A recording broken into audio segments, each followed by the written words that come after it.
everyone. These are they, my Brazilian species. They are true miniatures in what concerns the size of the growth and leaves, but the flowers are quite large for the size of the plants. All three of them were bare-rooted when I bought them last summer. This one is Laelia lucasiana. It's not an easy species to grow, but if it ever flowers for me, they will look like this. Lovely, aren't they? This species is a cool growing found in the mountains at high elevations. It's litophyte as it grows on rocky ledges with full sun exposure. The next one is Sophronites coccinea crossed with a similar species, Sophronites mantiquera, in its variety orangey red. You can see the full name of the crossing now on the screen, same as the expected blooms, which are very beautiful. This is a crossing that happens in nature too.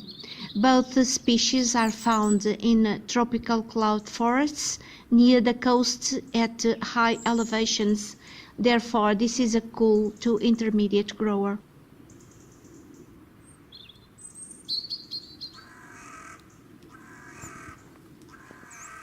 This is another Laelia, Laelia pumila.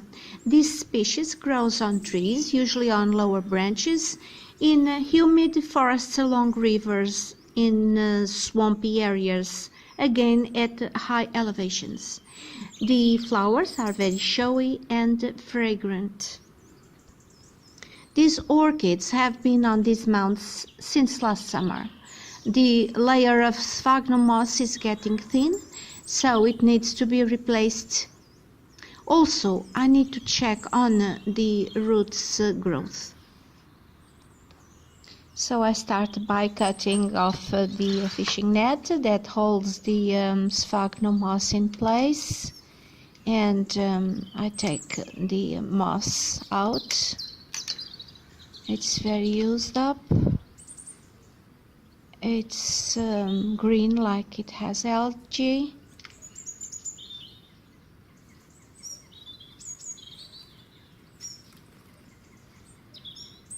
The plant is not attached to the mount. It has some roots, but not spectacular. But it grew 2 new growths during the summer. They are fat and plump. The roots, we can see, they are viable, but they are old. But anyway, there are 2 new roots sprouting from the newest growth. So there's hope for the future. This is not an easy plant to grow, and it's not easy to make it flower. So let's see how it goes.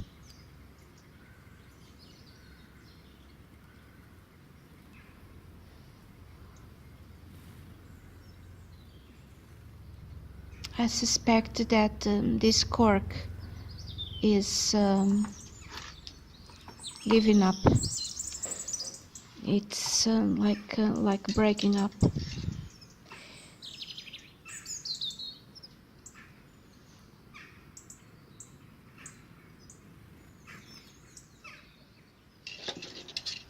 Now the next one.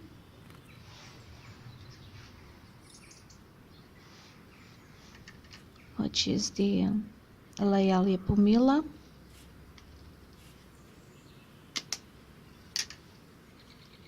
I like to separate the fishing net from the moss because I throw away the fishing net, but the moss, I put it in the compost.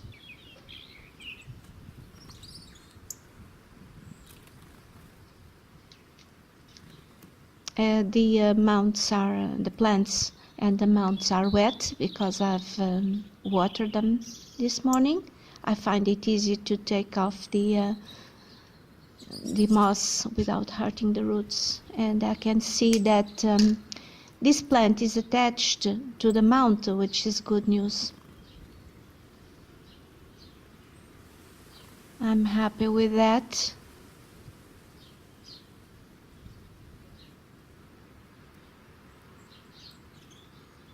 It has a big root right in the middle, going down.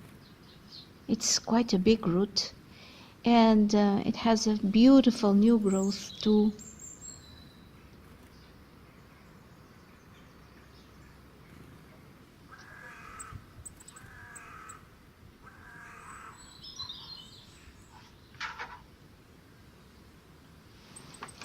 And now the sophronites. Let's see how it is. This plant has pushed lots of new growths over the summer, and they've continued to grow now that we are in low season, let's say. Let's take off the let's remove the wires, and it's not attached either to the mounts. It has some roots too, but not many. But I believe all the new growths are going to generate new roots through the summer, because the plant is much bigger than it was when I bought it. But there are a few roots that they are either old or some of them a bit mushy. Well, we shall see. Well, now I'm at my husband's shop, and I decided I should change the mounts. Obviously, those two species that were not attached were not enjoying the cork in which they were, and I have this large slab, which is a bit different and better quality, and I'm going to cut it into to make two. This is enough to make 4 mounts, but I'm just going to cut 2 now. It's not difficult, it's already half cut, and especially if I use the fastening device to hold it in place, I don't have to ask my husband. He's not home anyway. And it's done, and I just have to clean up this mess. And I have the 2 mounts prepared. I made a hole on top of each one with this poker. And as I did not have a strong wire at the moment, I used a thinner one, which will do the job, especially because I used it doubled 4 times. The next step is holding the plant against the cork slab to make it steady and secure.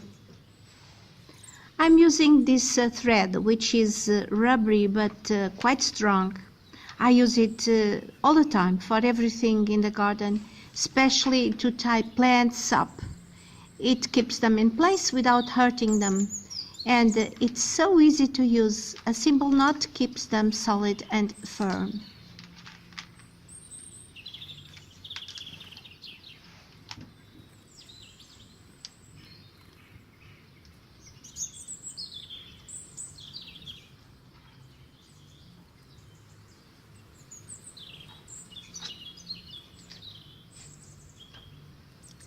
Like this.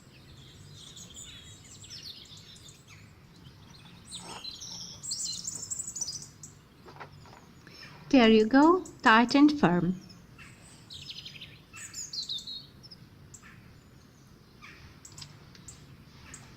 And I'll do the same to the other one before I put the layers of moss on all 3 orchids.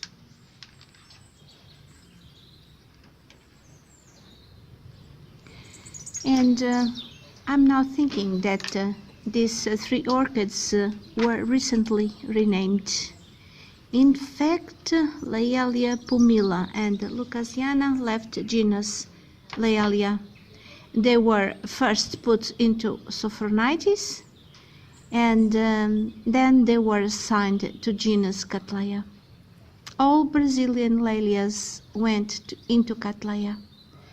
The genus Laelia was tremendously reduced, as only the Laelias from Mexico have remained in it, namely Laelia anceps and other few ones. The same happened with Sophornites species, which are now Cattleya. In spite the fact that I'm fascinated by botanical nomenclature, it feels awkward to call them other than the traditional names. I feel I am not ready yet. I guess many of us feel the same. Once they enter the so much expanded Cattleya genus, some particular species like, for instance, Sophornites that require a different treatment, they kind of lose a certain individuality and charm we have gotten used to. No doubt, in time, we will get used to the new botanical nomenclatures, or maybe not. Only future will tell. The fact is, traditional older names are still valid. They were not simply erased. They still remain valid, and they are registered as synonyms. But changes are inevitable. They are part of evolution. Sometimes we wonder why the scientific names have been changing so much lately. It's a complicated question, but the answer is simple. Our knowledge is growing. Another reason is because of errors made in the past that are being corrected. The system of classification was initially based entirely on the morphological characteristics of each plant. I mean, plants were grouped by according to their physical similarities. But now we know better, and due to development of DNA technologies, tests done nowadays reveal a great deal of information that goes against traditional classification. For many years, taxonomists accept the idea that classification should reflect evolution, but really had no idea how to put it into practice. Now they use phylogenetics, which is an area of research that permits finding the genetic connections and relationships between species.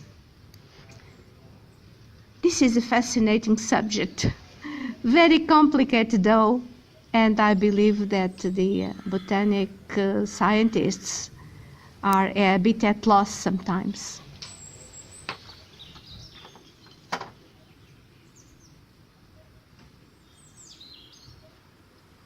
Let's not forget the tag.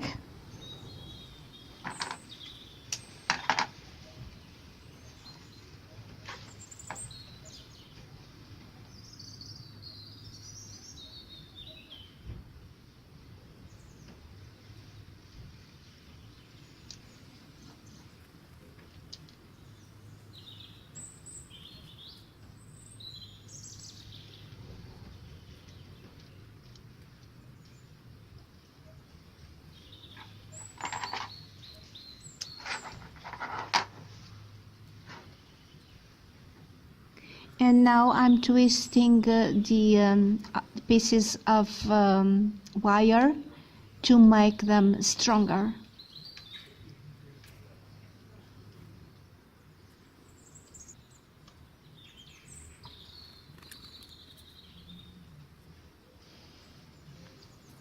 And now this one is done.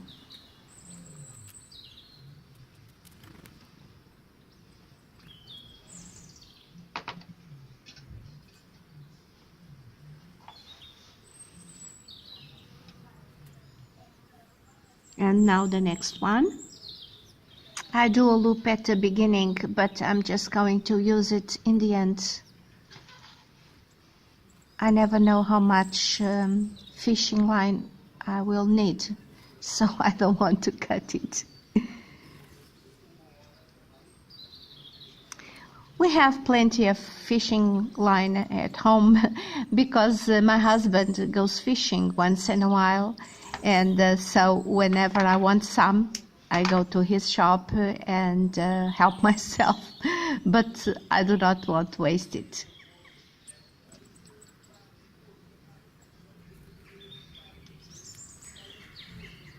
In the end, I use the loop I made first to tighten the fishing line with 2 or 3 knots, sometimes 4 or 5. But my hands are cold and it's hard to work with cold hands.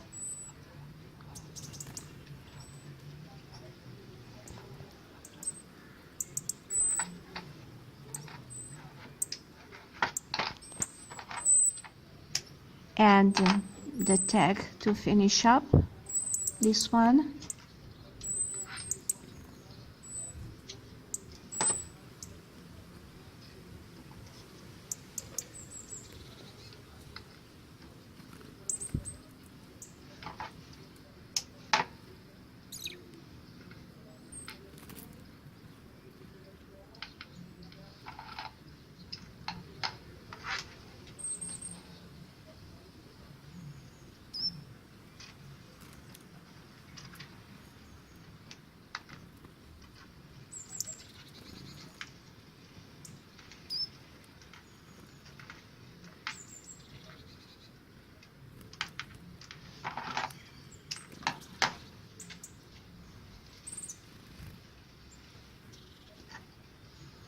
And again, I'm twisting the wires to make them tighter and tidier and stronger too. Not that these mounts weigh too much, they are so light, but anyway, looks nicer this way.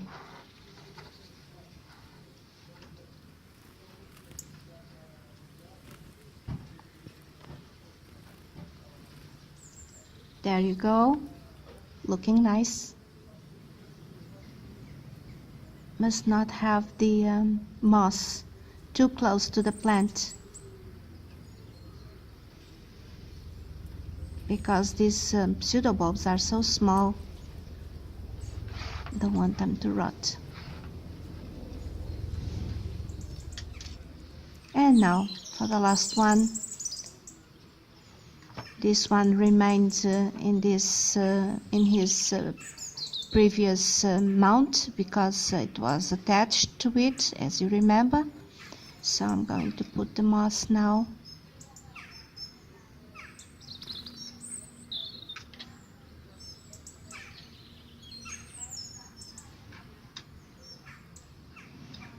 I think I told you before, all of these 3 plants, these 3 orchids were bought bare root about last summer. I'm quite happy with them. They don't have spectacular roots, but they are growing well, which is very nice.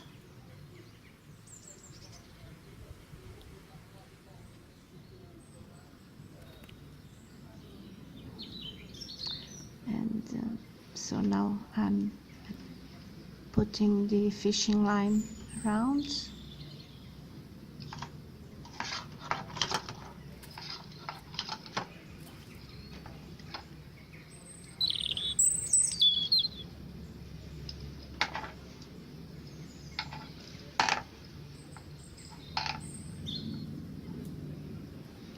And it is almost done,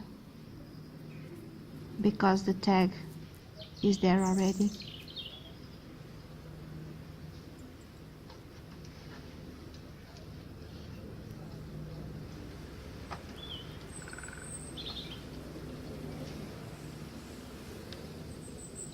These 3 orchids, they live inside the house during the winter.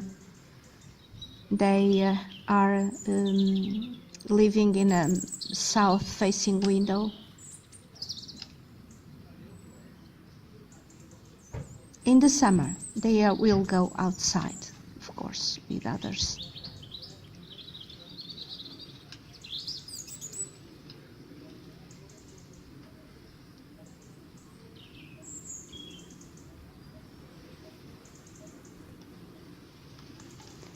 And there it is, job done. They look nice. I like them so much with their small but very firm leaves. And this is it for today. An exceptionally long video, but I hope you have enjoyed it. I'll see you in the next one. Bye-bye.